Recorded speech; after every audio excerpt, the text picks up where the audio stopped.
Electoral bond तुमच्या समोर असा दिसत होतो. हा फक्त आणि फक्त काढण्याचा किंवा इलेक्टोरल बॉन्ड विकत घेण्याचा फक्त एकच बँक होती, ती होती एसबीआय.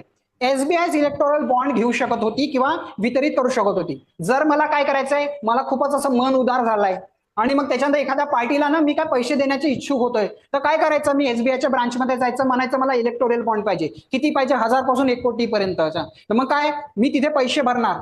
कोणत्या या कंपनीनं मला माहित नाही, मलाच माहित आहे की कोणाला भरलं. त्याच्यानंतर हा इलेक्टोरल बॉन्ड किती पासून, 1000 पासून. किती, मात्र 1000 पासून. कुठून, मात्र 1000 पासून आपण सुरुवात करू शकतो. म्हणजे चिल्लर नाही पाहिजे, 100-500 रुपये नाही पाहिजे, 1000 पासून सुरुवात व्हायला पाहिजे. ओके, हा इथे बघा, इथे 2018 पासून लागू झाला होता. मग त्यानंतर काय करायचं, हा बॉन्ड काही विधीनंतर ती जो पार्टी आहे ती काय करायची, त्याला कॅशअप करून घ्यायची. म्हणजे जेवढे पैसे टाकले तेवढे पैसे ते काय करायचे, काढून घ्यायचे.